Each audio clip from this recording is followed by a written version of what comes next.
नमस्कार, बंगभूमि न्यूज में आपका स्वागत है। सालानपुर ब्लॉक से एक बड़ी खबर सामने आ रही है। यहां आंगनवाड़ी यानी आईसीडीएस कर्मियों का गुस्सा सातवें आसमान पर है। मामला है अन्नपूर्णा योजना के फॉर्म संशोधन का, जिसे लेकर कर्मचारियों ने काम बंद कर दिया है और प्रशासन के खिलाफ मोर्चा खोल दिया है। आखिर आंगनवाड़ी कर्मियों की नाराजगी की वजह क्या है, चलिए समझते हैं। कर्मचारियों का कहना है कि उन्हें बिना किसी पूर्व प्रशिक्षण या ट्रेनिंग के अन्नपूर्णा योजना के फॉर्म सुधारने का जटिल काम थमा दिया गया है। उनका साफ कहना है कि उनकी नियुक्ति बच्चों की प्री प्राइमरी शिक्षा और पोषण की देखभाल के लिए हुई है, न कि डेटा एंट्री या फॉर्म सुधारने के लिए। आक्रोशित कर्मियों ने प्रशासन पर कई गंभीर सवाल खड़े किए हैं। उनका आरोप है कि उनके पास रिजेक्ट हुए फॉर्म्स का कोई पता नहीं है, सिर्फ फोन नंबर हैं। बिना किसी उचित यात्रा भत्ते और संसाधनों के उन्हें दूर दराज के गांवों में जाकर काम करने के लिए मजबूर किया जा रहा है, जो उनके लिए पूरी तरह से अव्यावहारिक है। तनाव तब और बढ़ गया जब आज इस मसले पर चर्चा के लिए उन्हें बीडीओ कार्यालय बुलाया गया। जानकारी के मुताबिक कर्मचारी समय पर पहुंचे, लेकिन वहां करीब 2 घंटे इंतजार करने के बाद भी न तो बीडीओ साहब आए और न ही सीडीपीओ।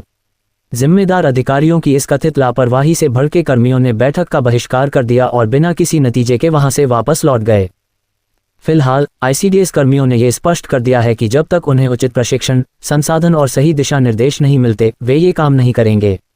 अब गेंद ब्लॉक प्रशासन के पाले में है। देखना ये होगा कि प्रशासन इस गतिरोध को तोड़ने के लिए क्या कदम उठाता है।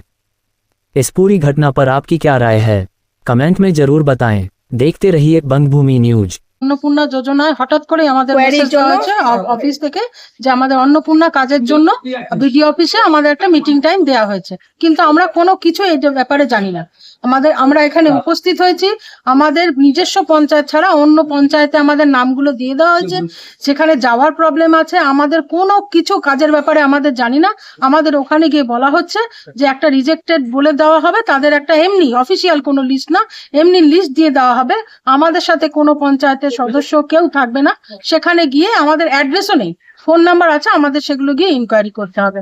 আমাদের প্রশ্ন, আমরা কিছুই জানি না, সেই এলাকা আমরা চিনি না, সেই অ্যাড্রেসে আমরা যাব কি করে? আর রিজেক্টেড লিস্ট আমাদের সিকিউরিটি কে নেবে?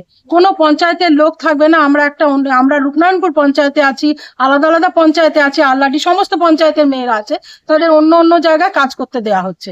এবার সেখানে আমাদের কোনো সিকিউরিটি নেই। আমরা তাদেরকে গিয়ে বলবো সে রিজেক্টেড, কেন রিজেক্টেড? আমি তো নিজেই জানি না, আমাদের মেয়েরাই তো রিজেক্টেড, আমরা তো নিজেরাই জানি না।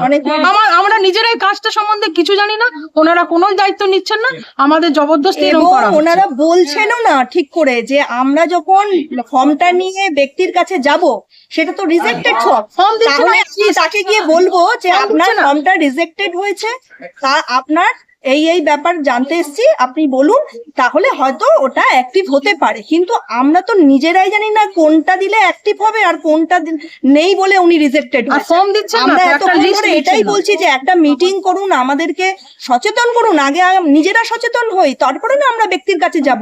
এবার যে ব্যক্তি জানে যে আমার ফর্ম ফিল আপ হয়ে গেছে, ওই প্রসেসিং এ রয়েছে, আমি কোনো এক সময় পাবো, এই আজ নয় কাল, কাল নয় পরশু, কিন্তু আমি যখন তার বাড়িতে গিয়ে বলবো উদ্দেশ্য করে যে আপনার ফর্মটা রিজেক্টেড হয়েছে, তাহলে ওখানে কি পরিস্থিতি হবে সেটা আমাদের আগাম পরিকল্পনা কিন্তু আমরা ভেবে নিয়েছি যে ওখানে আরো কিছু লোক জড়ো হবে। যেহেতু আমরা এক পঞ্চায়েত থেকে আরেক পঞ্চায়েতে কাজ করতে যাব, তখন ওখানে একটা বিশৃঙ্খলার সৃষ্টি হবে এবং এই প্রোটেকশনের দায়িত্বটা কে নেবে? কেউ নেবেন না, কেউ নেবেন না, কেউ নেবেন না। একা একা করতে হবে 50টা বাড়ি। আজকে আমাদের ছুটির দিন, আজকে ছুটির দিনে আমাদেরকে ডেকে আমরা বসে আছি না, কোথাও বসার জায়গা এত বড় আমাদের একজন প্রেগন্যান্ট মা, আলোচনা প্রেগন্যান্ট মা, সেও এসেছিল, সেও বলে গেছেন যে অসুবিধা করতে পারবে না। অনেকের অনেক রকম প্রবলেম আছে, কিন্তু কোনো উত্তর নেই। আমরা এখনো পর্যন্ত বসে আছি। একটা অর্ডার কপি সুস্থভাবে আমরা কাজ করব না বলছি না, কিন্তু কাজের প্রসেসিংটা তো আমাদেরকে বোঝাতে হবে। আমরা গিয়ে সেই ব্যক্তিকে বোঝাবো যে এই কারণের জন্য আপনার রিজেক্ট হয়েছে, এই কারণের জন্য যদি আপনি সঠিক তথ্য দেন বা এই কারণ আমরা তো জানি না। আমরা অন্য একটা এলাকায় গিয়ে সেই লোকটা কি, আমরা যে অ্যাড্রেসটা পাবো কি করে? শুধু ওনারা বলছেন ফোন নাম্বার আছে, আরে ফোন নাম্বার দিয়ে আমরা যাবো কি করে সেই বাড়িতে? আমার ধরুন আমার রূপনগরে আমার ডিউটি পড়েছে, এবার রূপনগরে সেই ব্যক্তির বাড়িটা কোনটা সেটা তো আমরা জানি না, তাহলে আমাকে রূপনগরটা পুরো ঘুরতে হবে, তাহলে আমি 50টা বাড়ি কভার করবো কি করে একদিন? এই সমস্যার জন্য আমরা কাজ করবো না একবারও বলছি না, কিন্তু আমাদেরকে স্পষ্ট ধারণা দেওয়া হোক যে এইটা করলে প্রপারলি পেপার দেওয়া, আমাদের সিকিউরিটির ব্যবস্থা করা, আমাদের যাতায়াতে আমাদের মাইনে নেই, বিল নেই, আমরা নিজেদের পয়সা খরচ করে কত করবো? আমাদের সেন্টার আছে, সেন্টার চালাবো, আমরা কি করে করবো? এত কিছু কাজের চাপ আমাদের উপরে চাপিয়ে দেওয়া হচ্ছে। আমরা কেউ বলছি না কাজ করবো, সবাই কাজ করছে। পঞ্চায়েতে যাচ্ছি তো কাজ করতে, তাহলে পঞ্চায়েতের staff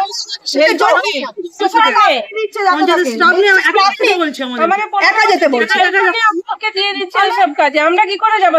আমরা ICDS staff। আজকে ভিডিও স্যার আপনাদেরকে ডেকেছিলেন? হ্যাঁ, উনি কালকে মেসেজ করেছেন, মানে উনি করেননি, উনি মারফত CDPO মারফত আমাদের যে অফিসার তার মাধ্যমে আমাদের মেসেজটা পাঠিয়েছেন যে আজকে 12টার সময় ভিডিও অফিসে আসবেন অন্নপূর্ণা যোজনার কাজের জন্য। ব্যাস এইটুকুই, আমাদের কোনো ইনফরমেশন আলাদা তো কিছু নেই, তাই জন্য আমরা এসছি সবাই, ঠিক আছে, সবাই প্রেজেন্ট হয়েছে। কিন্তু আসার পর এই কন্টিনিউ 1.5 ঘন্টা আমরা দাঁড়িয়ে রয়েছি, এই জায়গায় দাঁড়াচ্ছি, ওই জায়গায় দাঁড়াচ্ছি, কোন রকম মানে বসিয়ে যে একটা সুষ্ঠু সমাধানের যে একটা ওনারা নিজেরাই কিছু জানেন না বলছে, ওরা নিজেরাই, আমরা নিজেরাই কিছু জানি না। ওনারা তাহলে আপনার আমরা কাজটা পরিচয়? করতে কেউ? আমরা ICDS, আপনার নাম? আমার নাম সুমা সিংহ। আমি সোমা বটব্যাল, ICDS ওয়ার্কার রূপনারায়ণ।